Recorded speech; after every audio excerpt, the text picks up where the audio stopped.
Graça e a paz do Senhor. Estamos meditando no livro de Atos dos Apóstolos e já estamos no capítulo 26. Vamos até o final, que chegaremos no capítulo 28, o último capítulo deste livro. Hoje nós estaremos meditando naquela situação em que Paulo se encontra diante do rei Agripa, de Berenice, diante de Festo, diante dos principais ali da cidade de Cesareia e outros que vieram para participar deste faustoso encontro para ouvirem Paulo, o prisioneiro. E enquanto Paulo se defende, ele aproveita para fazer aquilo que ele foi chamado para fazer, pregar o Evangelho. Assim nós também, enquanto nós trabalhamos, preguemos o Evangelho. Enquanto nós passeamos, preguemos o Evangelho. Em tudo o que formos fazer, preguemos o Evangelho. O Evangelho deve ser pregado a tempo e fora de tempo. Nós muitas vezes não podemos falar, mas sempre podemos viver, apresentando a maneira do crente viver agradável, gentil, amoroso, bondoso. E assim nós vamos anunciando com a nossa vida o amor de Deus às pessoas. Amém? Vamos então ver neste capítulo de hoje, 26, nós vamos até o versículo 19, que é que Paulo vai falar ali diante daquela pompa armada por rei, rainha, por presidente, governador e outros principais, a elite da cidade. Capítulo 26, verso 1 começa assim. Depois Agripa, o rei Agripa, disse a Paulo: permite-se-te que te defendas. É-te dada a oportunidade para falar. O que é que você tem para falar para nós, para se defender? É interessante que quem dirige ali é Festo, mas ali tem um rei, então é dado a ele a palavra. E o rei, que era um visitante, está ali dando o tempo para que Paulo fale. E Paulo vai responder em sua defesa. Então ele se dirige ao rei Agripa dizendo: tenho-me por venturoso, versículo 2. Ó rei Agripa, venturoso quer dizer feliz, de que perante ti me haja hoje de defender de todas as coisas de que sou acusado pelos judeus. A princípio parece que ele está enaltecendo a pessoa do rei Agripa. Mas não é isso. Ele vai explicar o motivo pelo qual ele falou isso. Quando nós falamos alguma coisa, nós devemos ter um objetivo naquilo que falamos. Não são palavras ao vento. Olha o que ele diz no verso 3. Mormente sabendo eu que tens conhecimento de todos os costumes e questões, que há entre os judeus, pelo que te rogo que me ouças com paciência. Então o motivo de Paulo se dirigir daquela maneira ao rei Agripa é que ele sabia que o rei Agripa, que era curador do templo em Jerusalém, cuidador do templo, organizador, o administrador do templo. Claro que ele não cuidava das cerimônias, dos rituais judaicos, mas ele sabia de tudo o que acontecia lá e para que era feito aquilo. Era ele, nós já vimos, quem nomeava o sumo sacerdote naquela época. Então ele tinha um poder sobre o que acontecia ali. E Paulo foi informado de que este rei conhecia todas as coisas, costumes e questões que se levantavam entre os judeus. Então Paulo achou aquilo providencial, que ele estivesse ali, porque você realmente vai poder entender o que está acontecendo na minha situação para com os judeus. E ele começa então a dar um testemunho da sua vida. Versículo 4. A minha vida, pois, desde a mocidade, qual haja sido desde o princípio em Jerusalém. Desde moço, quando eu atingi a idade de estudar a Bíblia com os mestres judaicos, eu vim para Jerusalém. Eu vim de Tarso, eu vim da minha cidade, onde nasci, fora de Jerusalém, para ficar em Jerusalém e nunca mais sair. E todos aqui me conhecem, fui criado aqui, desde o princípio. Entre os da minha nação, eu sou judeu, dos judeus. Todos os judeus sabem. Sabendo de mim, desde o princípio, se quiserem testificar, podem, que, conforme a mais severa seita da nossa religião, vivi fariseu. O judaísmo tem as suas divisões. Tem os fariseus, tem os saduceus, tem os escribas, tem os essênios, tem as divisões deles. E de uma delas, os fariseus, que era a que mais seguia a lei de Moisés, as escrituras, os profetas, era a qual Paulo pertencia. Fui fariseu, fui judeu de judeu, vivi em Jerusalém, todos me conhecem. É o testemunho que ele está dando. Vivi fariseu. E agora, pela esperança da promessa, é muito importante esse termo aqui no versículo 6, a esperança da promessa, Deus fez uma promessa para os judeus. E eles esperam o cumprimento desta promessa. E Jesus, Cristo, o Messias, é a resposta desta promessa, é o cumprimento desta promessa para os judeus.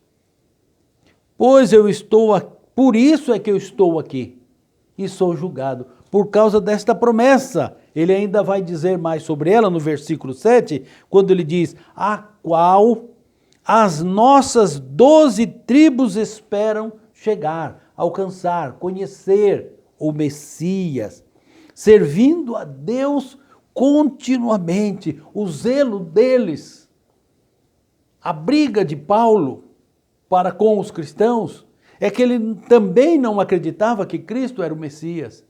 E é por isso que ele se envolvia naqueles conflitos, que ele vai dizer, noite e dia, servindo a Deus continuamente, por esta promessa, ó rei Agripa, eu sou acusado pelos judeus. Esta promessa que se cumpriu em Jesus Cristo de Nazaré, que eles não conheceram, que veio para os judeus, mas os judeus não receberam, é que eu tento trazer para eles esta informação que eu recebi de Deus, que este Jesus, ele é a promessa de Deus, ele é o Messias de Deus. Pois que julga-se coisa incrível entre vós que Deus ressuscita dos mortos. Ele morreu sim, mas para Deus o que é ressuscitar dos mortos? Bem tinha eu imaginado que contra o nome de Jesus Nazareno devia eu praticar muitos atos. Acreditava que ele não era o Messias. E eu, como fariseu, zeloso pelo judaísmo, quis destruir essa seita para que continuassem na esperança de Israel, Jesus Cristo, aguardando a vinda do Messias, que veio e não foi conhecido. O que também fiz em Jerusalém, e havendo recebido poder dos principais dos sacerdotes, encerrei muitos dos santos nas prisões, tranquei muitos dos crentes em Cristo na prisão. Eu era contra os cristãos. E quando os matavam, eu dava o meu voto contra eles. E castigando-os muitas vezes por todas as sinagogas, obrigando-os a blasfemar, a dizer que eram cristãos, a dizer que Jesus Cristo era o Filho de Deus, para assim poder prendê-los, para poder matá-los. Até nas cidades estranhas eu os perseguia. E chegamos no versículo 12, quando ele diz, sobre o que indo então a Damasco, com poder e comissão dos principais 2 sacerdotes, ao meio-dia, ó rei, vi no caminho uma luz do céu, que excedia o esplendor do sol, cuja claridade me envolveu a mim e aos que iam comigo. Não sei quantos, 2, 3, 4, 10. Mas mesmo que fosse 2, aos que iam comigo, mesmo que fosse só mais 2, creio que era mais, esses poderiam ser testemunho, porque eles também viram a luz. E ele diz, e caindo nós todos, e aí dá a impressão de ser um grupo grande, por terra, ouvi uma voz que me falava em língua hebraica. Dizia, Saulo, Saulo, por que me persegues? Dura coisa te é recalcitrar contra os aguilhões. Dura coisa é agir desta maneira. É como dando soco em ponta de faca. Aguilhões. Como se fosse uma agulha muito grande. Um cabo de madeira com uma ponta que os homens usavam para espetar os animais, para arrastar as carroças. É como se estivesse dando soco naquela ponta. O que você vai querer com isso? Você não vai conseguir nada. Você não vai destruir o aguilhão. Dando como nosso mais fácil para reconhecermos esta expressão, dando murro em ponta de faca. Por mais que você queira lutar contra a obra do Senhor, você não vai destruir. As pessoas que você tem prendido, as pessoas que você tem testemunhado para que fossem mortas, o sangue delas serve como semente para muitas outras que vão aceitando a Jesus Cristo como Messias. Eu disse diante daquela luz, quem é, Senhor? E ele respondeu, eu sou Jesus, a quem tu persegues. Jesus.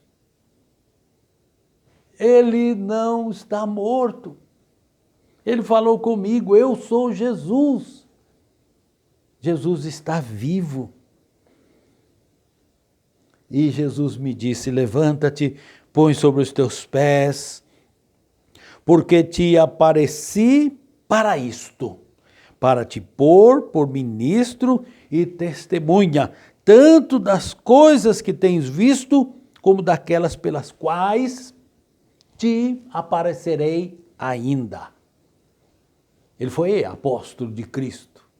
Ele não andou como Pedro, Tiago, João e os outros discípulos. Ele não andou como eles junto com Cristo no ministério terreno. Mas agora, daqui para frente, ele andou com Cristo, que apareceu para ele muitas vezes. E lhe ensinou toda a doutrina, a qual ele passa para a igreja. Quantas cartas nós temos? 15 cartas de Paulo. que são de instrução para nós, os crentes. Tudo isso, ele diz, aquilo que eu aprendi, aquilo que eu ouvi, aquilo que o Senhor me instruiu. Foi o tempo que Jesus aparecia para ele. E ele diz, livrando-te deste povo e dos gentios, a quem agora te envio, para lhes abrir os olhos e das trevas os converteres à luz e do poder de Satanás a Deus, a fim de que recebam a remissão dos pecados. Remissão, remido, pago. Não deve mais nada dos pecados. E sorte e destino entre os santificados pela fé em mim. E ele termina dizendo, pelo que, ó rei Agripa, não fui desobediente à visão celestial. Hoje nós vamos só até aqui. Vou deixar algumas lições para o nosso aproveitamento espiritual. Primeiro, Jesus está vivo. Ele vive. Glória a Deus. Aleluia. Jesus está vivo. A maior notícia que este mundo precisa ouvir no Evangelho é que Jesus está vivo. Ele vive para todos sempre. O Evangelho é a boa notícia não só do nascimento de Jesus, não só dos milagres de Jesus, mas principalmente pela ressurreição de Jesus. A maior festa cristã que temos é o Natal, mas deveria ser a ressurreição. Porque se Jesus não tivesse ressuscitado, a nossa fé seria vã. Mas ele está vivo e a sua ressurreição, a sua vida é a nossa alegria, é o cumprimento da promessa da nossa salvação. Estamos salvos em Cristo vivo. Ele é a primícia dos que morreram e ressuscitaram para viver para sempre. Todos aqueles que creem em Cristo não morrerão eternamente. Estarão vivos para sempre. Que alegria saber que aqueles nossos amados que morreram em Cristo estão vivos com o Senhor para todo sempre. Em segundo lugar, a promessa de Jesus para ele é que o livraria daqueles que estavam ali, os judeus, e também dos gentios para os quais ele seria enviado. Ele, Deus, os livraria. O nosso Deus nos livra. Ele nos livra de todo mal, ele nos guarda. Eles não iam pôr a mão em Paulo, porque o Senhor estava livrando. Mas você pode me perguntar, mas João Batista foi degolado. Deus não guardou ele? Tiago morreu à espada por ordem de Herodes. Deus não guardou ele? Estevão foi apedrejado, inclusive por Paulo como testemunha. Deus não guardou ele? Guardou sim. Guardou até o momento certo. Eles cumpriram a missão que Deus lhes deu. Chegou a hora da recompensa deles. Assim, aqueles nossos amados que partiram. Deus não os deixou, Deus guardou, Deus levou. Deus guardou Paulo até também o momento certo dele morrer. Deus te guarda até o momento certo dele te levar. Deixe Deus agir na sua vida. Em terceiro, a mensagem de Jesus. Para abrir os olhos das trevas para converteres à luz e do poder de Satanás para Deus, transformar de uma coisa em outra. Para isso é que ele foi enviado, para isso é que nós também somos enviados. A mensagem que eu prego agora não é minha, é de Deus. A mensagem que qualquer pregador que usa a Bíblia para pregar não é dele, é de Deus. É Deus quem está falando. Há mensagens até gostosas de ouvir, de se dar risadas, gargalhadas, mas às vezes é a mensagem da pessoa. O que você precisa ouvir é aquilo que é pregado a partir da palavra de Deus. Pode não ser suave aos ouvidos, mas é edificante para a sua alma. A sua alma é que está se alimentando. E por fim, quero terminar com o versículo 19, quando Paulo diz assim para o rei Agripa: pelo que, ó rei Agripa, não fui desobediente à visão celestial. Amém? Ele não foi desobediente. Por isso está ali sendo julgado. Quem sabe até condenado. Não estava preocupado com isso. Mas o que ele tinha que fazer ali, ele fez. Diante daquela pompa, ele anunciou que Jesus Cristo, Jesus de Nazaré, é o Cristo de Deus, é o Salvador. Renda-se a Ele. E você que ainda não entregou a sua alma, a sua vida para Jesus, faça isso agora. Receba Jesus como o Senhor da sua vida. Você pode ter certeza na vida eterna, porque não depende de você, depende dele. Quando você entrega a sua vida para ele, ele diz que ele jamais abrirá a mão da sua vida. Receba o Senhor Jesus, para que você possa ser salvo para toda a eternidade. Em nome de Jesus, amém. Deus te abençoe.